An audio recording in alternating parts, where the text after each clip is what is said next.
Okay, so let's get started.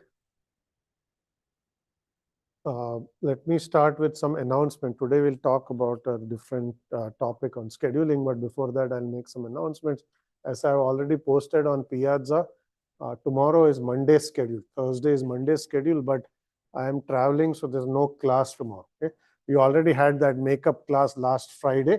Okay, for those of you who couldn't come, just make sure you review that lecture. It was a off-cycle lecture. Okay, so no class tomorrow. Okay, Monday we will have the first of our guest lectures, which is going to be on sustainable computing. So we have an expert who's going to come and talk. Noman is going to come talk about sustainable scheduling. It's not an optional lecture. Guest lectures are still part of the course. Okay? It's not like you can skip it. You should expect that it's like any other lecture, which means you will expect some exam questions and things of that. Right? So we'll have two guest lectures. One is later on in the semester. This is going to be the first one. Okay, and then next Wednesday we'll resume our normal schedule. Right. So no class tomorrow. Guest lecture on Monday, and then Wednesday we continue that discussion we start today. Okay, that's one. The second is lab is out. Right, the lablet and the homework are done. Okay, most of you or almost everybody has turned it in. Make sure you spend enough time on the lab. Enough time as in start early. Okay, a lot of you ran into some unexpected configuration issues at the last minute with your lablet. You don't want that to happen with your lab, because this was just less than 1% of the grade. Each lab is about 15% of the grade. So make sure you start early. Make sure the code is going to run on 2 machines. If there are any issues, ask us. But doing things at the very last minute, you may run out of time if some configuration issue holds you up. Okay, so we gave it 3 weeks in advance. There's more than enough time to complete it, but don't start the day before it's due or something like that. It might just not give you enough time to finish it. Right? So beyond that, I also handed out Lablet 2, which has just been released early. It's due after the lab, so you don't need to do it now, but it has sample code in there which corresponds to the material I covered last week and is helpful for the lab.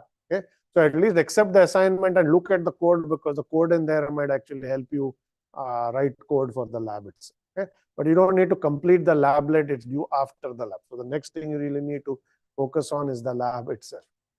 Okay, are there any questions? Anything that's not clear? Okay, good. So let's get started. We will continue the discussion on scheduling.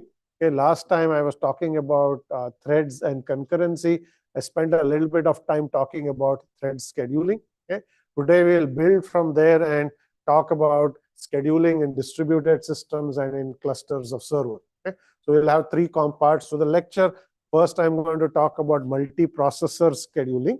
Okay, just so that you understand how you take something that is run on single machine, maybe just one processor. How do you do the scheduling on multiple processors? Then we'll get to the more interesting parts of the lecture, which is how do you schedule in a distributed systems. We will talk about some of the older scheduling techniques that were designed for distributed scheduling first, and then we'll talk about more modern techniques that are used in clusters today. Okay, so those are the 3 things. If we have time at the end, I might start some material on virtualization, which is the next topic for the class. Okay, so let's start with multiprocessor scheduling. Okay, so here is the picture that you want to keep in mind of what a multiprocessor looks like. So this, of course, does not show all the components of a machine that has multiple processors, but by and large, what you need to keep in mind is the circles that are shown are the processors on a machine. There's one machine, the circles are processors. Okay, so you have some n processors on the machine, and those yellow boxes that you see are memories of different kinds. Okay, at the very bottom, you have actual RAM, okay, which is going to be shared across all the processors. That's how a typical shared memory multiprocessor is going to work. Okay, so memory is shared. Okay, and then you have that blue line in between. That's your system bus. Okay, that's how processors will access memory using the system bus. Okay, and the boxes above the blue line, those are caches that are used by the processor. Okay, a processor is going to have multiple levels of caches. you will have data and instructions in the caches that allows it to speed up execution. Otherwise, you have to go to main memory to bring data or instructions, which can be slow. Okay? So you have the caches. Now, the thing to keep in mind is caches are often not shared, at least level 1 cache. There can be multiple levels of cache, L1, L2, L3. Okay? L1 cache, not shared. Okay? L2 cache, as is shown in this picture, is also not shared, but in some machines it could be shared. So memory is shared, caches are not shared. Okay? That's the thing you want to keep in mind. Now, why is that going to matter? We'll see what it has to do with scheduling in just 1 second. But that is your picture of a multiprocessor you want to keep in mind. Right? So now let's take a machine with multiple processors. Those are the circles. They are trying to schedule some processes. Okay? So how does that work? So from a OS scheduler's perspective, all the processes, or they could be threads that are ready to run, will be sitting in a queue. Okay? When a processor becomes idle, it will look at a queue and it will take the next task, which could be a process or a thread, from that queue and schedule it for execution for the next one quantum. Okay? And that's how we are going to continue the schedule. Each processor, when its time slice or quantum expires, it becomes idle. It look at this queue, it will pull the next job from the queue. Job could be a thread, process, or a process.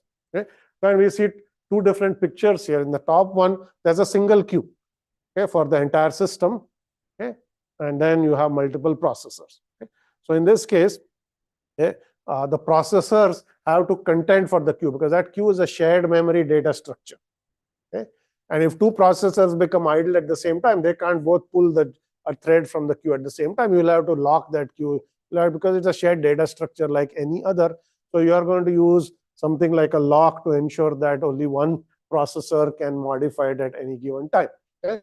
So what this means is, as the number of processors increases in the system, that queue is going to become a bottleneck, because there will be more contention for it. And if one core is trying to pull a thread from it, other processors have to wait. So they're just sitting there idling. They can't run anything because they can't pull the next task from the queue yet. Okay? So essentially, the queue can become a bottleneck. Okay? But since there's one queue shared, you will see that as compared to the other approach, this is basically going to allow us to utilize all the processors in the system. Okay? But it will also have some what is called poor cache affinity. Okay? So what does cache affinity mean, and why in this scenario is it not going to work for us, is something we want to think about carefully. So cache affinity essentially is a term that means that if a thread or a process runs on one core, okay, at any given time, okay, next time it is beneficial to run it on that same core rather than some other core or processor in the system. Okay? The reason is, the picture I showed you last time on the last slide had these caches that are not shared. Okay? If you run a process on a processor, it's going to bring in some data or instruction that will be cached. Okay? Next time around, if that process runs on some other core or other processor, the cache will be cold. There'll be nothing in the cache. So when it starts executing, it will see a lot of cache misses. Okay, that's going to take a hit on performance. On the other hand, if the next time around you ran that process on that same processor again, all the data that you had previously brought into the cache is likely to be still there. So you'll start with a warm cache. Okay? This will allow you to get a performance boost as opposed to seeing a lot of cache misses. Okay? So that is called processor affinity, okay? or cache affinity rather.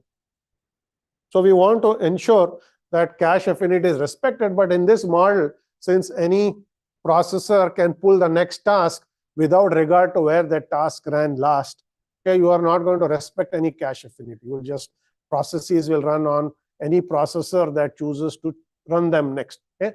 So you will not get your cache affinity benefit, and you will have performance issues. Okay? So those are some pros and cons here. Let's look at the other model, which is a distributed queue. But in the distributed queue, what this means is you will have more than one of those queues. Okay? In the simplest case, assume that there is one queue per processor or core. Every processor has its own queue. Okay? So in this case, you see one queue for two processors. So you can have shared queues as well. But the simplest one is one queue per processor. Okay? So in this case, you will see that cache affinity is respected, because you will take a task from your local queue, you will run it for a time quantum, and you will put it back in that queue, and you're just doing round robin scheduling through that. Okay? So the next time this task runs, it will run on the same processor, because you just put it back in the local queue, you pull it out again at a later time. Okay? So the cache affinity problem is no longer there when you use a queue per processor. Okay? But there are other problems that you will see, okay? Which is that they might have imbalance across queue. There may be some processors with many threads in their queue and some with few. Okay? So that will mean that you have imbalance in your system where some processors are more loaded than others. Okay? And the third problem is not a problem, but the advantage is in this case there is no contention, right? Because you have a different queue, so there's less contention than a centralized queue. Okay? So no contention or less contention if you are still sharing. Okay? Cache affinity is respected, but there are imbalance across systems. So imbalance means periodically you will have to go and move tasks across queues just to rebalance the load across processes. Okay? That's extra work that you will have to perform. Okay? So the main issue in multiprocessor scheduling, okay, is to ensure that you are going to respect cache affinity, because that's going to have a big impact on your performance. Okay? And ensure that somehow load across processors is balanced. Okay? In a centralized queue, the load was not a problem because all the processors shared one queue, so each of them could pull a task from a queue and run it. That was not an issue. Any questions here? Okay. Is this clear? All right. So we'll continue and start building on this. Okay. So there are many scheduling algorithms for multiprocessors. Okay. Regardless of whether you use single queue, multiple queues. I didn't talk about the algorithm that is actually used for scheduling. There are many of them. Okay, I'm going to talk about one specific one, which is called gang scheduling. Okay. Gang scheduling is often used when you have multi-threaded parallel applications. Okay. These are threads that are running in parallel. They are performing the same task because the task is parallelized. Your process has multiple threads, or you can have multiple processes that are part of the same application. They're all by and large running the same thing. Okay? So what gang scheduling does is it schedules these processes as a group on all the processors or cores in your system. If you have 4 cores, okay, you will essentially pick 4 threads from the same process and run them all at once, rather than independently running whatever is in your queue on each of those cores, which is what I showed you on the previous slide. You will coordinate the scheduling. You will essentially run these processes as a gang or a group. That is why it's called gang scheduling. Okay? Now, why is this beneficial? Okay, if you're running the same application on all the cores, if your application is performing some message passing or coordination, then you don't have to wait. Right? So if you say, I want to send a message to another thread, if that thread is not running somewhere, you will have to wait for a response until that thread is actually executing. Here, if you're doing gang scheduling, that problem is not there because all the cores are running the same applications, threads, or processes. Okay? So that's the main advantage of using gang scheduling. But there are some issues that you have to deal with. Okay, one is, let's say you have 4 cores, you're running the same applications, threads on all of them. What if one of them blocks or on event? Okay, either it does IO or it blocks on a lock or something like that. Okay, now that processor becomes idle. Okay, now you are no longer running the same application on all the cores. Okay, so if you start running something else, then you are no longer doing gang scheduling. Right, so you got to keep all of this in mind. So essentially, if you are blocking or spin locks or IO, okay, that occurs in the middle of a time slice or in the middle of a critical section, then you might have to decide what to do. One option is that you deschedule all of the remaining threads, saying that it's all or nothing. Either all cores run all the threads from this application or none of them run. If one of them blocked, you essentially have to say none of the rest can run. I'll run some other application using gang scheduling. Okay? So that's saying preempt. The second one says don't preempt, or just let the rest of them complete their time slice, but don't run something else on that one core that became idle, because then you are not going to be able to use gang scheduling for that other application. Right? So whatever you do, you want to ensure that when you are doing gang scheduling, all n processors run tasks from the same application. That's the main idea in each time slice. Okay, so this is a popular scheduling algorithm for multiprocess, and there are many flavors of this. This is the basic idea of how gang scheduling works. Okay, is this clear? Any questions? Okay, Now we have finished part 1. We are going to, yes, you have a question there.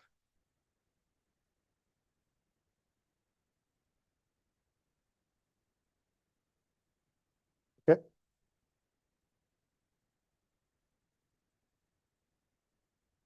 Okay, that's a good question. Question is, if you're doing gang scheduling, your 4 cores and your 6 threads belonging to an application, how would you do? Okay. Typically, when you're doing gang scheduling, you want to match the number of parallel tasks to the number of processors, right? So if you actually have more threads than processors, like you said, there are 6 threads and there are only 4 processors, okay, you can gang schedule 4 of them at a time. But when you run the other 2, you might have to pick the 2 that you ran previously, or you will do something like that in order to have this property that your cores only run 1 task. But ideally, you should have the task should be multiples of the number of cores. The simplest case is if you have n cores, you parallelize n ways, so there are only n threads. You don't even have that problem. That's the easiest one. But if you have it, then you have to do some extra work to ensure that problem. Okay. Any other questions here? Okay. Next is distributed scheduling. So we are done with single machine. Threads were all running on one machine. Multiprocessor scheduling, still single machine. Okay, this is a distributed systems class. Now we are going to look at how are you going to schedule in a distributed setting. So you have multiple machines in your system now. So that's a distributed system. We want to think about scheduling across machines. Okay? Typically, when you have multiple machines, each OS does its own local scheduling. There's no coordination, right? If you have your laptop, it's your OS is running applications that are running locally. It doesn't worry about what is running on any other machine. Okay, and so same with any other operating system. But there are more sophisticated policies that coordinate scheduling across machines, which is called distributed scheduling, and that's what we are going to look at. Okay? First thing is, how did this concept arise, and what kind of benefits does it give? Okay, so this is an old concept. I think it became popular in the late 80s, early 90s, okay, when there were lots of workstations that people had on their desks. Okay, so this environment was called a network of workstations, right? So, and also called, the acronym is called NOW, which is network of workstations. And the typical scenario was workstations were powerful machines. So users could come and say, I want to run some task on my machine. Okay, and you start up a new application. Maybe it's doing a simulation. Okay, but you could say, what if my machine is already overloaded? It's running some other task. Then I start yet another task. It gets even more load. Okay, but there may be other machines somewhere on the network that are sitting idle because the user has gone to lunch or user hasn't come in for the day or something like that. Right? So now you have a set of machines where some of them have a heavy load and others don't have any load at all. Okay? So then OS designer said, why not make use of idle resources in the system? Okay? If you have a machine that's sitting idle and there's another machine that's overloaded, can we just move some work from that overloaded machine to the idle machine? Okay? And if you do that, that's basically distributed scheduling because you are now coordinating scheduling across machines. Okay? So the idea here was to harness idle cycles on a network of workstations or a network of machines. Okay? And the basic point was that you want to use idle machines to run tasks that might be running on some more heavily loaded. Okay? So let's now try to understand some basics here of why this makes sense at all. Okay? So let's try to do some analysis. Okay? So this requires you to at least understand how this is going to work. Okay?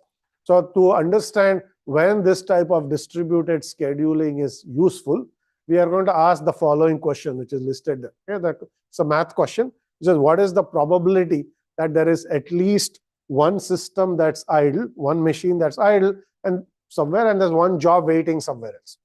Okay? So there's some machine where there's a job waiting to run, okay, because that machine is already running something else, and there's one machine idle in the system. Okay? And what is the probability that both of those two conditions are true at the same time? We are going to analyze this and we'll try to understand why that is beneficial for doing distributed scheduling. But let's try to analyze it in 2 ways. Let's assume that the system is heavily utilized or heavily loaded. Okay, so we're just taking a case where you have this network of workstation and we are assuming that it's heavily loaded.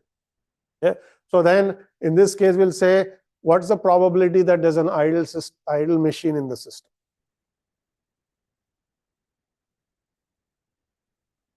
Yes. Yeah, go ahead. Okay, so it's going to be low because it's a heavily loaded system. So by and large, every machine is already busy. So the probability that there's an idle machine is going to be low. Okay. What is the probability that there is a job waiting on a machine? It has to be high because almost every machine is loaded. So some tasks are queued up waiting to run. Okay. So we have a case where there is jobs that are waiting to run. Okay. But there are no idle machines in the system because every machine is loaded. Okay. So there's nowhere to send this job if you wanted to send it somewhere. Okay. So in this case, this idea that I said of distributed scheduling will not be effective because you have lots of jobs you can transfer to some other machines, but there are no machines idle to actually run them because every machine is by and large loaded. Okay. So in a heavy loaded scenario, this distributed scheduling concept will not give you a whole lot more benefit. Okay. Now let's take the other scenario. Let's take low utilization. By and large, machines are lightly loaded. Is opposite of the previous case. So now we can say, what is the probability that there's an idle machine in the system? It has to be high because almost every machine is going to be lightly loaded or idle in this case. Okay? And you say, what's the probability that there is some job waiting in some machine? Is going to be low because it's a lightly loaded system. There's plenty of room on machines to run jobs. So if a job comes, it does not have to wait. It can run immediately. Okay. So you will see that even in this case, distributed scheduling is not going to give you much benefit because now there are lots of machines willing to run jobs. But there are no jobs waiting in the system because when a job arrives, it gets to run on its local machine. There's no need to move it to any other machine. Right? So what we are saying is in a lightly loaded scenario or low utilization scenario, distributed scheduling is not useful. Okay. So we said heavily loaded, there's no benefit because there is no machine that is going to be able to run your job. In a lightly loaded scenario, there's no job that is waiting to be run somewhere. Okay, so then when do you want to use this schedule? Okay, so the answer is that you will actually have something in between. It's not that machines will either be lightly loaded or heavily loaded. You might have moderate loaded systems. Okay. In this case, some machines might be busy, others are not busy. So you might have something in between. It's neither underutilized nor overutilized in terms of system capacity. So if you have moderately loaded system, then the chance that there is some job waiting is not small because some machines are loaded, so they might have some job waiting. Okay. And the chance that some machine is idle is also not small because the load is not high. It could be also skewed. Okay. So you might have some job machine that's actually idle. Okay. So in this case, distributed scheduling will give you benefit because the job that is waiting could benefit by actually running on the machine that's idle. Okay. So what this says is that distributed scheduling is mostly useful in a regime where the system load is somewhat moderate. It's neither too high nor too low. Okay. So in that case, you'll see a benefit. And this curve is actually showing you the probability of both of those events being true. Okay. Because we said when there's low utilization, the probability of one of those events is high, the other is low, but when you take the product, it's going to be small. Okay. Because there are two numbers that are less than one, you multiply them with something that's low, you will get a low number. And then at high utilization, again, the probability that both of those events are true at the same time is small. Okay. So you will see this type of curve, which is the probability that both of those events are true. Here, the x-axis is load. You go from low load to high load. Y-axis is the probability that both of those events are true. Okay. So at low load, okay, this is basically saying distributed scheduling is not useful because you want both of those conditions to be true at the same time. Okay. So then the probability will go up some, and then again it comes back down as a load. So this is the regime where you're actually going to see some benefit to distributed scheduling. Okay. But you got to understand, you've designed all these complex ideas, you have to make sure that it's actually going to be used. So here we did a very simple analysis saying, okay, if you are in moderate system utilization, we'll still put it to use. Okay. So I will not look at how do you do all that. Okay? But now I didn't go over lots of details. So he said, what is it that we are trying to optimize by making this distributed scheduling decision? You can optimize many different metrics. You can say, I want to improve response time, or I can try to improve completion time of jobs, or any of these metrics is fine. Okay? How are we going to measure load? Okay, we can measure load again in many different ways. You can take the simple utilization of the system, the percentage time the CPU is busy. That's one measure of load. You can take the number of jobs waiting. Okay? There's another measure of load. So there are many measures of loads as well. Regardless, it's just some a metric that reflects how busy the system is. Okay? And now we'll try to develop policies to essentially implement distributed scheduling. Okay? The policies that we will, yes, you have a question?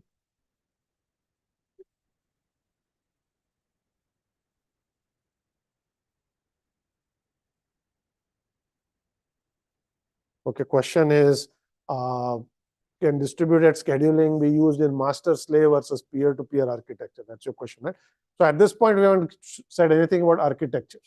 Okay, I just gave a very simple concept that said you have machines that might be loaded, machines that may not be loaded. You want to move load from lightly loaded machine to heavily loaded machine to lightly loaded machine.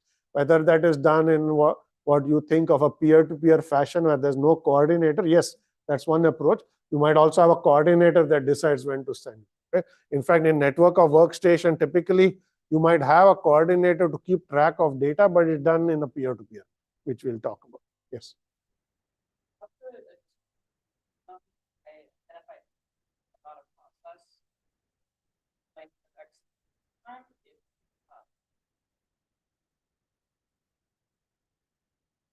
Okay. So I don't fully understand the question, but let me repeat it and you can tell me if I got it. So you are asking, how can a distributed system get information about something like job length, which is how long the job is going to run? Is that what you asked? Or how are you going to communicate that information? There are two different questions. Okay. So typically, most systems have no knowledge of job length. Okay. We'll make the same assumption. When you start a process, your operating system has no idea how long you're going to run your browser when you shut it down, or your mail application. It may run for a while, you can shut it. So job lengths are always not known. Okay? How do you communicate information about load? That we will see. So we'll see how you actually send this information. Okay? That's something I will mention. Okay. So distributed scheduling techniques have 4 components. Okay. First is what's called a transfer policy, which is when do you want to move a process from one machine to another. Okay? And we'll see that threshold-based policies work well. Selection policies is assuming you want to move a process, because this is a heavily loaded machine. Which one are you going to move? Because there are many that may be running. You got to pick one. Okay? That's your selection policy. Okay? Location policy says, okay, I picked the process to move. Where should I move it to? Which machine is going to run it? Okay? So location policy. And information policy is saying, okay, what information do I need to keep track of to make all of those decisions? Because I need to know something about the system, local system, as well as other machines. Okay? That's our information policy. Okay? So we need to keep all this information, and the best way to understand this is to just look at actual policies. The first one is called sender initiated. Okay? So what the name suggests, okay, these are machines, when they become overloaded, they become senders. They're going to send work somewhere else. They're going to send their processes somewhere else. So it's initiated by the sender. Okay? So what is a transfer policy? Transfer policy says, when should I send some jobs out of this machine? Okay, we are just going to use a threshold. Threshold says, if the utilization is more than 70%, start sending jobs elsewhere. Or if there are more than T jobs queued up in my queue, send jobs over because queue is too long. Okay? So we'll use some threshold. Either threshold on load. The simplest threshold is queue length, but you can use a utilization as well. Okay? So that's the transfer policy. When your load goes above T, okay, whether it's job length or not job length, queue length or utilization, you are going to start sending work. Okay? Then the selection policy says, which process should I move? Okay?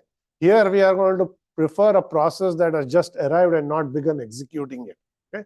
Because moving processes that are executing requires more work. That's called process migration, and we'll see why it's more. So we'll take a process that user just submitted a job. You haven't started executing it yet. You rather start executing it as a new application process somewhere else rather than taking a process that's already running. Okay? So that's the simplest policy is newly arrived process. Location policy says where to move this job. Right? So now we got to find, you're a sender. Okay? The sender machine has to find a machine, another machine to receive this process. Okay? How will you find such a machine? Okay? You got to find something that's lightly loaded. Okay? First one is you don't actually ask any machine. You just decide at random saying, I'm going to send this job to machine I. Okay? And you just send it and hope that that machine has a light load. Okay? If so, you're done. If that machine has a low load, then it will run that job. But if it turns out that that machine also has a load higher than threshold T, then it's going to get this job, then it will have to actually send it somewhere else. Right? So it might take, if you just do random policy, your job might hop a couple of times before it finds a machine to run. Okay? But this random policy requires no information at all. You just toss a coin at random and pick machine I and send it there. Okay? That's just trivial policy. But of course, you can find the load on machines before you decide where to send it to. Okay? So you got to query. Okay? So you can probe machine sequentially. Okay? You can query machine one, say what's your load. Okay? The load is less than T, saying you are a receiver, I send you my job. You're done. If the load is greater than T, you say I'd like to find another machine, and you query machine 2 until you find one that actually can receive your job. So you are actually querying machines to find their load, and then you find a machine with load less than T, you send that job. Okay? That's sequential, sorry, not sequential, it's probe-based policy. But of course, you don't have to ask sequential, right? You can just send a message broadcast to all machines saying, send me your load. All of them send you the load. You find the least loaded machine, which has a load less than T, and you say that's the machine that's going to. Okay? So in none of this, there is any coordinator. This machine, that's the sender, is doing all the work. Okay? Because it is going to query, figure out, and send. Okay? All right. Next is the opposite policy, which is receiver initiated. Everything is flipped. Okay? Machines become receivers when their load falls below a threshold. Okay? So now they are lightly loaded, they're going to actively go looking for work from other machines. Okay? As opposed to sender, which was trying to offload tasks. Here you are a receiver machine, you're going to go look for tasks. Okay? So if the departing process has a lower, causes the load to fall below a threshold, then this machine becomes a receiver. It has to go find work, other tasks to run. Okay? Selection policy, always it's easier to do newly arrived process. If you are trying to execute existing process, we'll see you have to do extra work, which is to migrate a process. Okay? But you are going to say, I need work and I'm going to take a job that has not yet begun executing. I'll just start executing it here. Okay? That's your selection policy. Okay? Location policy is now you're going to look for work. So you got to find a machine with high load in the system. Okay? Again, you could say, I pick a node at random and ask, do you have any work to send? As random policy. I could query the machines sequentially. I could query them in parallel. I could find a heavily loaded machine and accept a job. Okay? So exactly what we did in the last slide, we can repeat that, and you have a receiver. Okay? Again, no coordinator yet. Yes, everything can be just done locally. Is this clear? Yes, question. How the sender initiated policy is issued, because you are actually distributing the load, but wouldn't this be redundant if you call it? We assume it's not like utilization, but it could be redundant if like to reach out to other nodes asking if they have any load that they want. Okay, question is, will a receiver initiated policy be redundant or wasteful if it's going around asking for work? Okay. Now, one thing to keep in mind is sender initiated and receiver initiated policies are duals of one another. Okay. They are doing exactly the same thing. Okay. You can, when some machines get overloaded, they can either be senders and try to send work. Okay. Or when machines have light load, they can be receivers and try to look for work. Okay. So it's basically, if in a sender initiated policy, there has to be a receiver, otherwise the policy will not succeed. So you're just sending to find a receiver and send it. And you could have done that from the receiver, saying, I am a receiver, I need to find a sender. Otherwise, again, there's nothing to do. Right? So they are exact duals of one another. It's not that one is more wasteful than the other. Okay, for every sender, there has to be a receiver for this to work. Okay, it's question who starts this off. Do the sender start it off and look for a receiver? Receiver starts and look for a sender. Okay, it's going to give you the same end result, except for a few cases where how much time does it take you to find the other machine. Okay, so that brings us to symmetric policy, which says let's run both at the same time. Okay, so a node could be a sender, a receiver, or neither, depending on the load. So we are going to have two thresholds. If you are below a low threshold, okay, you are going to be a receiver because you are willing to receive one. If you are above a high threshold, you are going to be a sender. Okay, so you can be a sender or a receiver, not both at the same time, obviously. Or if you are in the middle, you are not neither sending nor receiving. You are happily executing your application with nothing to do. Okay, so senders are going to go hunt for receivers. Receivers are actively looking for work, and you could be one or the other depending on your current load. Okay, and you will have both of those policies I talked about working in parallel depending on what your load is. Okay, now of course, as I said, you don't actually need both. Okay, because you can actually have only one of the two and you'll still work. But in this case, it might just speed up the process. If you have a very large system, let's say, okay, if you have one machine that's heavily loaded somewhere, finding that machine might take a while if you're going to start querying them or something.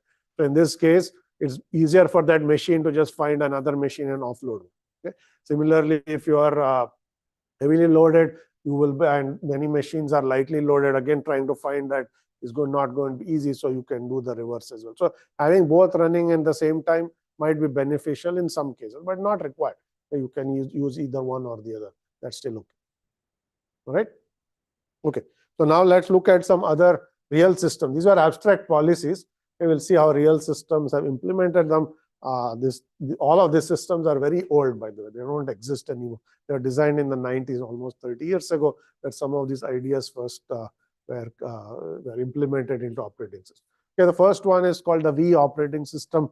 It was a system that was designed in Stanford for a network of workstations. Okay, so what did it do? Okay, so it essentially used state change driven information policy. Okay, what does this mean? Every time there's a significant change in the utilization level or the load of this node, it would just simply broadcast this to all the nodes. Okay, so you no longer need to query. Okay, we assume that nodes, whenever if you're above a high threshold, they'll broadcast, I am now a sender. The node goes below a low threshold, it will broadcast saying, I am a receiver. Okay, and every node is just listening to this broadcast. It has a table of who has sent me recent broadcasts saying they're either receivers or senders. Okay, so I already have it in this information. If I need to do something, I don't need to go ask nodes, because nodes are actually proactively sending their load information, not actual load, but whether they're senders or receivers. Okay, so once you do that, we'll assume that the M least loaded machines are receivers, everything else is a sender. Okay, and it used a sender initiated policy. Okay, but a sender didn't need to go and look for a node. It just had a table of what everybody has broadcasted. It just looks at the bottom M value saying these are the lightly loaded receivers. Okay, and then you pick from those M least loaded nodes, you pick one at random. Okay, and then you probe it. Are you still going to receive this, or did somebody else send you a job and now you're no longer a receiver? Okay, and if it's still a receiver, you just offload it. You're done. Okay, so it's basically taking some of these ideas with some tweaks and implementing a sender initiated policy. Is this clear? Okay. All right. That's one system. Another operating system was called Sprite. Okay, also a distributed OS. This was developed at Berkeley also around the same time, and this is where some of these ideas for network of workstations actually originated. Okay, so here we are trying to, as in all of these policies, trying to schedule jobs on a network of workstation. Okay, but the fundamental principle here is workstations belong to a specific user. It's your machine that is sitting on your desk, so you have to respect that. Okay, what does that mean? So say you go away for lunch. Okay, the machine is sitting there not doing anything. Okay, and it's going to become a receiver, assuming you are nothing running on it when you went for lunch. It's going to be a receiver and get some jobs to run. Okay, now you come back to your office, to your desk, and you see that your machine has a very heavy load, so you are not able to get any work done. Okay, that's not a pleasant experience for you, because it's your machine and somebody has just sent some job to your machine, it's executing, right? So you don't want that to happen. So the idea here is that when your machine is idle, okay, and the user is not using it, the machine resources can be used to execute other jobs. But when the user comes back to their desk, then you got to suspend all remote jobs and then send them back somewhere else. Okay? So essentially, owner is king is the policy. Okay? So first is, how are you going to find that? So in this case, by the way, we did have a centralized information policy. So there is a coordinator, okay, a master node that keeps track of all kinds of information on machines. Okay? Essentially, it keeps track of load information. Okay? So and again, it's state chain driven information policy, which means that whenever a machine has no keyboard activity or mouse activity, okay, the keyboard is idle, the mouse is idle, that means the user is not using their machine, right? Otherwise the keyboard or mouse will be used for 30 seconds, and the number of processes is less than the number of processors, which means there is at least one idle processor on that machine. Okay? There's at least one idle CPU because the machine is not heavily loaded, and there is no keyboard or mouse activity. You become a receiver. Say, I'm willing to receive tasks.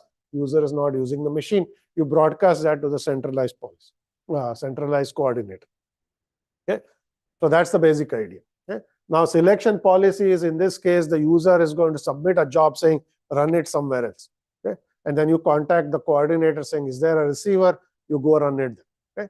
But once you start running a remote job, if that user returns back to their machine, you have to immediately suspend executing that job, okay, and send it back to the original machine. Okay? Now, that is going to require you to essentially migrate a running process from one machine to the other. Okay? That's easier said than done. You could have simply terminated the process and said you restart that job on your machine. Much simpler, right? Because I can just restart from scratch, but that is going to waste all of the work that the process has done. Okay? So then you say, I'll suspend the process and I'll move it. Okay? That's going to require you to do what is called process migration. Okay? Process migration is going to require you to do a lot of extra work because you have an executing process. Okay? That's somebody else's job. You came back to your machine so that you suspend running that process. But that process is still sitting in your memory. Okay?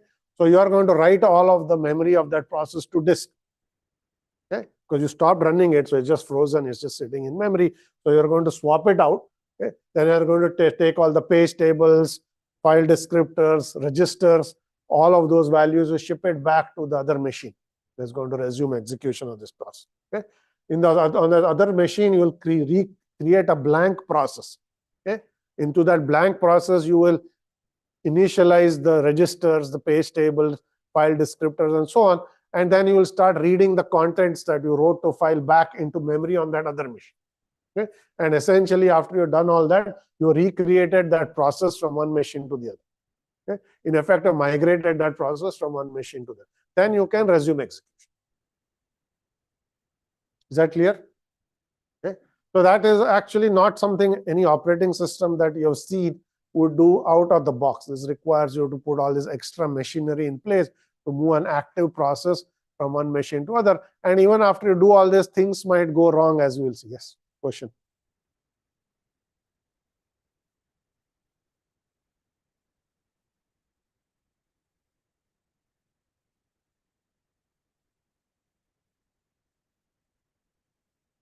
Okay. The question is it actually possible to do, especially if the hardware is different and so on, right? So the implicit assumption, first thing is you can only move a process from the same hardware type to another hardware type by default using this method. There are other methods that might let you do it, but this method requires the hardware to be the same. You cannot move from Intel to ARM or something. It doesn't make sense. The registers won't match, architecture won't match, the binary won't run, right? Because the instructions are compiled to a particular architecture and so on. So identical architecture. Okay? Even then there are problems, right? What if there is that process was accessing a file on the previous machine? You moved it here. Okay? Now it's trying to look for a file on that disk and the file may not be present. And the process will not run. Okay? Even worse, what if that process had an active socket connection? Okay? You can move the process, but the IP address is tied to the hardware of the machine. The IP address is not going to move, and sockets are bound to IP addresses, as you may have seen in your lab. Okay? So all network connections are going to break because the network connections don't move automatically. Network connections are bound to IP addresses which are specific to the machine. Okay? So lots of things can go wrong. Okay? So either you have to move the files or you have to make something extra work to actually make sure the network connections don't break and so on. But if you don't have any open files, maybe you are not having any communication sockets open or no RPCs, it was just doing some computation. If you swap out the memories, swap it in, move the registers, move its state, yes, you will be able to recreate the problem. That is what Sprite did. It didn't solve any of the hard problems. We'll see how to do that in the coming lectures. Yeah, but it was the first time somebody had implemented process migration. Okay. So if you do this, then you can actually implement distributed scheduling where you can, in the midstream of execution of a process, say, okay, this machine is heavily loaded, I'll move an actual process that is currently executing, as opposed to a newly arriving job which has not yet started executing. Okay? That is easy to move because you just start the application on some other machine. You're not even started it yet. You double click something and you start that process somewhere. That's easy. But if you already have something executing, you want to move it, you have to migrate the process. Is that clear? Okay. All right. So third system is called Condor. Okay, so this was another system that was designed around the same time. So it was done at the University of Wisconsin. This system is actually even in existence even today. You can download the Condor software and run it on your machine and share your machine with somebody else's machine, and it can send jobs back and forth. Okay? Same idea. Okay? You essentially had users with desktops or unused machines that were not being actively used. Can you submit a job and essentially use this pool of machines as a large cluster where I could just move jobs to idle machines and it runs it, and then I can get benefit of unused machines that are just sitting there on the network not doing anything. Okay? Now this was a layer that ran on top of an OS. Sprite and System V were actual operating systems. The way they designed Condor was the scheduler was a software layer that ran essentially as a extra application on your machine, and it coordinated when jobs were submitted, where to run it, where to move it, and things of that sort. So in other words, Condor actually worked with standard operating system. You can run it on a Linux or Windows or even Macs, I think, from what I know. The basic idea was the same. Idle machines are actually being used to run jobs. So the user essentially wants to run a job remotely. You can send it to some other machine. The user returns to their workstation. You can suspend the job and migrate, or if you have no migration capability in your OS, terminate the job and restart. Okay, those are your two options. So you could waste cycles if you cannot migrate the job, but if you have OS that supports process migration, then you can use it and just as Sprite did, move the job back to some other location and resume execution. Is that clear? Okay. So 3 different systems. Okay. Fourth one is actually a very different, completely different from the first 3. Okay. This one is called volunteer computing. Same idea. Okay. Essentially, there are unused cycles or unutilized cycles on machines. Can we put it to some use? Okay. The only difference here is volunteer computing says that you can essentially do this over the internet at very large scales. Okay? And the idea is that users have to decide whether they want to use their machine to run some remote task. Okay? And if so, they opt in saying that I am willing to donate CPU cycles of my machine for some task that somebody wants to perform. Okay? So whenever your machine becomes idle, it's going to contact some other centralized server on the internet saying, my machine is idle, send me a small job. And you'll get a small piece of information that you'll just do some computation, send back the result. Then if you're continuing to be idle, you say, send me another piece. So you're not sending entire programs. In most cases, what happens is you get a small data that you process and do some computation on it and send back a result. Okay? So it's really large-scale data processing more than arbitrary computation. Okay? So we assume that PCs are going to be owned by individuals. They are going to donate CPU cycles when they're not in use. And the way this works is it essentially runs as a screensaver. Okay? So you download a special screensaver. Okay? Whenever your screensaver on your machine activates, by default, your machine must be idle. That's how your screensaver came on. But this screensaver is not a usual one. It's going to contact another machine, get some data, process it, send back results, and so on. And when you come back, screensaver deactivates. So there's nothing to do. Okay? Any unprocessed data you throw out, okay? Because a small amount of data, so you didn't waste a lot of computations here. Okay? So idling machines contact the coordinator for work. The coordinator is essentially a very large parallel app that is partitioned into very small tasks. Okay? Because you cannot assume you will get anyone's PC for any long periods of time. You got to run small jobs that are massively parallelized, get the computation be done, get back the results, and another piece, and so on. Okay? But you can now harness millions of machines on the internet this way if those users decide to participate in this approach. Okay? Not every user has to opt in. Okay? So you got to go to one of these sites, download their app, and then say, okay, I will opt in and do something. Now, you might say, why would users ever want to do? Why would you want to run strange applications? It so happens that there are all kinds of requirements for this type of work by research groups that are doing all kinds of interesting research. So there are popular groups that are doing, let's say, research on cancer, trying to find cures for cancer. Okay, they have to process a lot of genomic data to find maybe some pattern to figure out how to find the next cure. So you might say, okay, that's a good cause. Maybe I will donate my CPU cycles and do some good, public good. Okay? So if you have causes you believe in, there may be an application that is actually being that's looking for PCs to run their jobs. And then you can say, I want to donate my cycles to this application. Okay? And then you can opt into it. Okay? This originally started with what was called SETI at home. Okay? That was the very first app that started this notion of volunteer computing. Okay? SETI was an acronym that says Search for Extraterrestrial Intelligence. Okay? So this was basically a group of astronomers that had collected a lot of data from radio telescopes. And they were just looking for patterns in the radio telescope, saying, is there any signal that we can see in there that might point to extraterrestrial life or alien life? Okay? Most of the time, you will process it and say there's nothing interesting. But you're looking for a pattern. And there's a lot of data, and there often is like looking for a needle in a haystack. So you got to process massive amounts of data. And it's not like searching for aliens is something you can get a lot of money for from some company. You have to do this as a side project. So they said, let's just ask users if they want to donate their cycles. And then they got lots of users to sign up, and then the project's still going on. I haven't found aliens, but there are people still looking for to donate their cycles. But there are many other projects like this that you can go and be part of. Okay? So that's volunteer computing. As you can see, this is a distributed scheduling. Okay? Your machine is idle. It's now receiver initiated. As you can see, your machine has a screensaver. It goes over the internet, asks a server for some work, runs it, sends it back results. Okay, is that clear? Yes, question.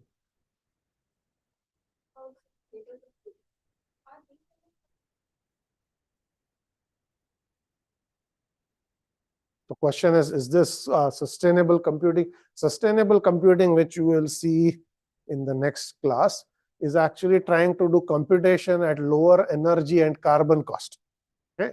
So you want to make the system sustainable. You can donate your cycle for some sustainability cost, but that's not sustainable computing. Okay? So that's different from, this is called volunteer computing. Okay. So now let's look at cluster scheduling, which is the last part. We have maybe 20 minutes left. So we did distributed scheduling, which is scheduling on a network of workstations, PCs, and so on. Okay, but today we have lots of servers. Okay, you don't really need to go look for idle PCs to run your jobs and so on. You have powerful machines that are sitting. They might have GPUs. They might have powerful CPUs. So you might have pools of the server, and then you can ask the question, if I want to schedule jobs on these large clusters of machines, which are servers now, how do I do that? Will some of the ideas we talked about when we were scheduling jobs on PCs or workstations still apply? Can we use some other approaches? Okay? We'll look at how do you do this in today's world? So this is essentially, now we are scheduling on a cluster of servers, not a cluster of workstation. Right? So for more powerful machines, you don't need to find idle machines. You just submit to a cluster and the cluster will do the work for you. Okay? Now, depending on what type of application you are wanting to run, okay, cluster scheduling will fall into two categories. One is cluster schedulers for interactive application. Mostly think of it as web application. Okay?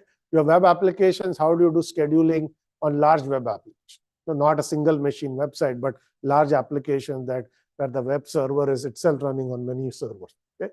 That is essentially one class. Here, the job is a single HTTP request. Requests come in, you have to decide which of your servers is going to execute it, send back a response. Okay? That's what you're scheduling. Okay? The second class is batch application, where you have a long-running job. Okay? Maybe you're trying to train an ML model. Okay? Maybe you're going to do some other kinds of scientific simulation. Okay? You have a large cluster. Okay? You want to submit your job and have the job run on that cluster. How are you going to do that from a distributed scheduling standpoint? Okay? So two very different types of jobs. In this case, you want to optimize for response time. The web request better get processed. You want to send a response as quickly as possible. Okay? So the goal here is response time. Okay? For batch application, the goal is throughput. You want to complete as many jobs as you can and increase the throughput of your system. Okay? Two different goals, but the same basic concept of cluster scheduling. Okay? So in either case, this is what your scheduling system is going to look like. Okay? We will assume that there is essentially a dispatcher node, which is like a master node. Okay? Requests are going to come in. They could be HTTP requests. They could be jobs like ML training jobs or any kind of jobs the user is submitting. Okay? So they are going to come in and they're going to sit in a dispatcher queue. Okay? The dispatcher queue is going to schedule these jobs on a set of worker nodes. Worker nodes are the actual servers that will run the job. Okay? So the dispatcher queue is going to decide whenever a worker node becomes idle, it will take a job from the queue and assign it. Okay? Very simple. So there's basically a coordinator here. You get requests in a queue, then you assign them to worker nodes. Okay? And depending on whether you do this for HTTP requests or batch scheduler, we'll have various kinds of policies. Okay? I'm going to talk briefly about either one, but the web one will actually come back in a few lectures and look at it in a lot more detail. Okay? So let's talk about scheduling in clustered web servers. So this is relevant when you have very large websites that are massively replicated, because your website cannot run on a single machine. The incoming traffic is too much for you to run on one machine. You are going to run this website on maybe a dozen machine, 100 machine, thousands of machines, depending on the volume that you are going to see. Okay? But the same idea is going to still be the same. Your requests are going to come in to essentially a dispatcher node, which acts like a load balancer. Okay? So HTTP request comes in, the load balancer or the dispatcher is going to say, let me send it to the least loaded machine or something like that. It's going to send it there, you process the request and get back a response. Okay? The only thing I'll say in this case is that this worker node may not be a single server, because the last time we talked about, or two classes ago, we talked on multi-tier application. So each of this could be multiple tiers. Okay? And the tiers are also replicated. Okay? So this could be actually 3 or n machines. That could be n machine. Here it looks like a logical one machine. That's all we need to know for today's class. But in reality, it's going to be looking more complicated than that. Okay? So anyway, the load balancer has to decide which worker node runs this HTTP request, send it. Okay? And you can put different kinds of scheduling policies in the load balancer. Okay? You can say, I do least loaded, means I track the load on each of my worker nodes. Whenever a request comes, I send it to the least loaded worker node. And that's the least loaded policy. I could do round robin. It just says each request is sent to the server I plus 1 if the previous request was sent to server I. I just do round robin scheduling. Okay? And I could do, if the machines are heterogeneous, because the machines don't have, worker nodes don't have to be identical. Right? Some might be more powerful than the other. I could do things like weighted round robin, which means that the more powerful machines get a little more of the load than the less powerful machines, so that the load is balanced. So all kinds of policies. Okay? There are hundreds of papers that people have written on this topic. Okay? We won't go into policies specifically, but I do want to talk about what granularity you do load balancing. Because you can do load balancing at a request level. So each request comes in, I make a decision at the load balancer, send it to a particular machine, or I could do session level. Okay. Session level says I do load balancing for a user session. Once a user starts sending requests from their browser, and the first request gets mapped to a particular machine, all subsequent requests from that browser will get mapped to that same machine. That's a user session. A user session is a sequence of requests made by a browser of that user to that website. Okay. So you might say, why would you do session level load balancing? Okay. This makes sense if the web application is going to keep track of state for the user. Okay. Let's say it's an online shopping application. Okay. You go and you put something into a shopping cart. Okay. Shopping cart is state that your web server is keeping. Okay. That's kept in memory. Okay. Then after you put it in the shopping cart, if you say buy and your buy request goes to some other server, okay, that other server does not know what's in the shopping cart because the shopping cart is in the memory of some previous server. Okay. So if you have stateful web applications, okay, and you have what is called session level state, like shopping cart is an example of a state for that user session, then it makes sense for all requests to be processed by the same worker node, because that worker node has kept state in memory. Okay. If you don't do this, then you actually have to put the state on disk. And then when you send a request to another server, you have to read that state back from disk to recreate it on another machine, which is extra work. It involves I/O. Okay. That's going to slow things down. So if you want to keep state in RAM, then you want to essentially do session level load balancing. If you have a server that has no state, you can do request level load balancing, but this doesn't matter. You can just send the next request from that user to another server and it shall be okay. Okay. But many applications are stateful, so load balancer will do session level load balance, not request level load balance. Okay. That's all I'm going to say here. If there are questions, I can take them, and then we'll come back to this when we get to the web chapter and then look at this in a lot more detail.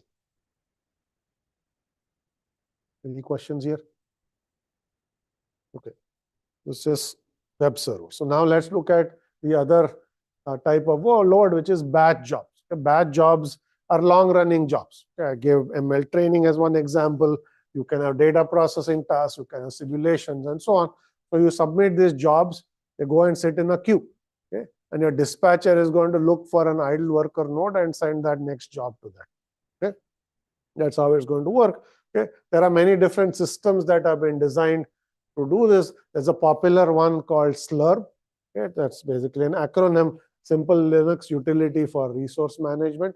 That is essentially what a Linux-based cluster will implement if you use Slurm. Okay. There are many other competitors to Slurm, but this is a popular one. If you use any of the clusters that we have in this college or at the university, they are going to all use Slurm. Okay. So Slurm has a interface by which you can submit jobs, and the job will run, dispatcher will run it on some worker node, send back the result. Okay. But the more interesting thing in this case is the policy is very flexible. Okay. Many batch scheduler have multiple queues, not one. Okay. In this picture I showed you, this can only like example where there's one queue. The user submits to that queue. Okay. But there's no reason in a batch scheduler for there to be a single queue. You can have many queues that are used in many different ways. Okay. One simple example is you have a long job queue and a short job queue. Okay. And then you take your servers, worker nodes, and you make it into two pools, some that run the long job, some that run the short job. Okay. If you expect your job to be short, you submit it to the short job queue. Okay. And if you want it to be long, you submit it to the long queue. The advantage of separating it this way is that short jobs are not going to wait behind a long job, because what will happen is if you have a single queue, okay, eventually all the long jobs will start running on the machines and the short jobs will keep accumulating because they have to wait for a long job to finish. Their completion time will go up. But if you have two pools, then the short job queue is being serviced by a separate set of machines that are not held up, and the other machines just run the long. So you can do that. That's one example. Another example is you can create a queue by user groups. Okay. So maybe it's a university cluster. Every department gets its own queue. Okay. That way, and then you say that this queue is given this fraction of the cluster. So you cannot use more than your allocated fraction. So this means if some, let's say maybe some department, there is a big compute job that comes in, it's not going to hog the entire cluster and delay everybody else. You submit to your queue, and your queue has access to a specific set of servers, which are not going to get impacted if somebody else has it. Right? So that's another example of how you can create queues. In the cluster that the university runs, the queues are created by research groups. Right? So one research group has a big deadline and submit a lot of jobs. When there was single queue, you had to wait 3 days before your job ran, because all of those were just running in the cluster and keep making it busy. Okay? But if you have queue per research group, you get your own quota of resources, so you don't have to wait if somebody else has a long queue of pending jobs. Okay? So there are many different ways you can configure the schedule. The scheduling policy is not going to tell you how many queues to create. That's a decision that's made by the cluster administrator. How many queues to create, what quota to give to each queue, how do you decide who gets to submit to what queue, and things of that. Yes, your question. Okay, how will the dispatcher know if the jobs are long or short? So dispatcher will have no knowledge of the job at all. Okay, you actually have two queues that you have created. We'll call this, instead of one, there will be two queues, long queue and a short queue, and the user has to pick which queue their job actually goes to. Yes, the user has to say estimate based on whatever it is. If it's ML training, you'll put it in the long queue. If it's a short, something that you want to do relatively quickly, you'll put it in the short queue. And there are limits on how long a job can run. So you cannot submit a long job to a short queue, because there is a limit saying this short jobs can only run for an hour. The job exceeds that is skilled. So if you put it in the wrong queue, your job may terminate.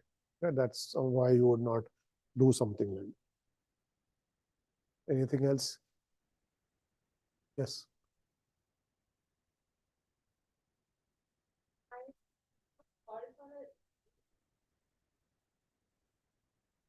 And then I brought it for 2 hours. I wanted to do finish in an hour. The rest of the other hour. Will that be an idle? Will I allocated memory? Idle or block? Okay. So you are asking, if you reserve a machine for 2 hours and then you only use 1 hour, will the machine be unutilized for the other hour? Yeah. So reservations are a different concept from distributed scheduling. You, rather than doing this, you could also go and make reservations saying, I need 10 machines and I need it from this time to this time for 7 hours. Okay? And the machines are then dedicated to that user for that amount of time. No one else can run anything on those machines. Okay? That's reservations are another way you can take a cluster and share, but then the users have to decide how long they want it, how much resources they want, and so on. Schedulers are not going to do reservation. You just submit a job to a queue and say run it on any machine and send back the result. So you don't need to decide whether you need it for 1 hour, 2 hours. So long as you submit it to the right queue, the cluster scheduler will run it and send back the result. Okay? Two different approaches. Yes, question. In this case, short queue, long queue, would the queue that you're submitting job to be declared when the process is started in this case? Okay, question is, if you have different types of queues, would the type of the queue be associated with the process? That's what you're asking. Yes. So indeed, if you submit it to a certain queue, that process will be tagged with that attribute saying this is a process that belongs to a user in the CS department, because it was assigned to, not assigned, submitted to the CS department queue, or it's a process that is associated with the long job queue, so it's a long process. So you will keep track of those attributes, which you have to check later on, because as I said, if you submit a long job to a short queue, you might have to terminate it if it exceeds some quota and things like that. So you will keep track of that information. You, as in the system, will keep track of that information. Okay. Any other questions here? All right. There are many other systems that do the same thing. Slurm is just a popular Linux utility, but there's SunGrid engine, the DQS, which stands for distributed queuing system. IBM has a product called Load Leveler. not IBM, someone else has a product called load leveler. IBM has something called LSF, which stands for load sharing facility, LSF. Right? All by and large do the same thing. Right? They're batch schedulers. They schedule jobs onto large clusters. They have all kinds of configuration that allows you to create queues. You can have one queue, you can have many queues, you can create quotas for queues, priorities, and so on. Okay? All right. So let's look at two other schedulers, then we'll stop. First one is called Mesos. Okay? So this is essentially a clusters manager for frameworks. Okay? So you are not now scheduling necessarily tasks. You are scheduling resources for entire framework. So framework could be TensorFlow is a framework, right? Spark is a framework. So typically, if you are running a cluster on a cluster, TensorFlow jobs or Spark jobs, the way you are going to configure the cluster is you will say I have 20 machines. I'm going to take 10 machines and dedicate them for TensorFlow, and then TensorFlow will schedule any ML training on those machines. And also I'll give the other 10 machines to Spark, and the Spark will schedule its jobs on those other machines. So you statically partition the cluster and you assign it to a framework. And whenever user submits to the framework will run it on those machines using whatever policy it wants. Okay? That's how typically these clusters work. But the problem is, how do you decide what is the right partition size for each framework? How do you know 10 is the right size for TensorFlow? Maybe TensorFlow is getting a lot of jobs, okay, and those 10 servers are overloaded. And then Spark is not getting any jobs, and those other 10 servers are sitting there idle. Okay? So if you statically partition, you always get imbalance across partitions if the load is not balanced. So what Mesos did is it said, let's do this on the fly. We are not going to dedicate machines to clusters. We will allocate machines to clusters on the fly. Okay? So this is a way of sharing a large cluster across frameworks, like you're doing some ML training, you might be doing data processing, you might be doing batch scheduling of other sorts, running some simulations of all. So you are never going to say, I will say, this is the amount of servers I give to this framework, other framework, so on. Instead, you are going to do fine-grained server allocation to clusters. Whenever a cluster needs a server or two, I'm going to assign it to that framework, and then that framework can run its job. Okay? So it's two-level scheduling. Okay? Mesos is going to allocate resources to frameworks. Once the framework gets resources, it will then schedule jobs on those resources. So Mesos can say, I will allocate servers to TensorFlow, and TensorFlow will say, I'll take this ML training request and I'll run it on that server. So that's the second level of scheduling, right? So that's how this works. But the important concept here is what is called a resource offer. Okay? So what a resource offer is, it's a bundle of resources that Mesos is going to offer to a framework. Okay? In this case, frameworks don't ask for resources. It's not like the framework says, user submitted ML training job, give me 3 more servers. So it's not going to ask Mesos. Instead, it will just take the job and wait for Mesos to come back to it saying, here is the offer. You want these many servers because I have them free. Okay? The server, the framework can accept or reject the offer, saying, I don't need that many servers, or I think that's too few, I cannot make use of them, I reject that offer. Okay? So frameworks are going to accept or reject, and the higher level policy, so long as you accept, the scheduler will then essentially decide how to use the resources when it accepts an offer. Okay? So the main concept is, the obvious thing to have done was to have the framework ask for more machines whenever it has more work to do. And then Mesos allocates it. They did it the opposite way. Framework can never ask for resources. Mesos can arbitrarily say, here's an offer. I have these many machines. Would you like it or not? So you say yes or no. If it's yes, you get that allocated, then you can use it. And once you're done with it, you release it back. And then you have another resource offer. And what this, the paper that I'm going to make available showed is this other way of allocating resources as offers works just as well as if as frameworks asking explicitly for resources. Okay, so it's either you're pushing, so in this case, you're pushing resources to framework, which are resources asking for machines. Okay, so that's the basic idea.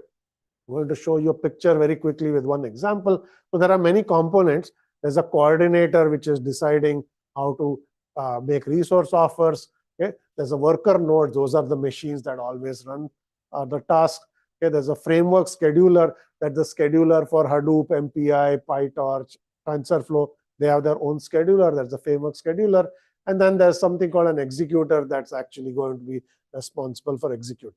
For this class, none of this is important. What is important is to understand how a resource offer works. So let's say that's a big figure here.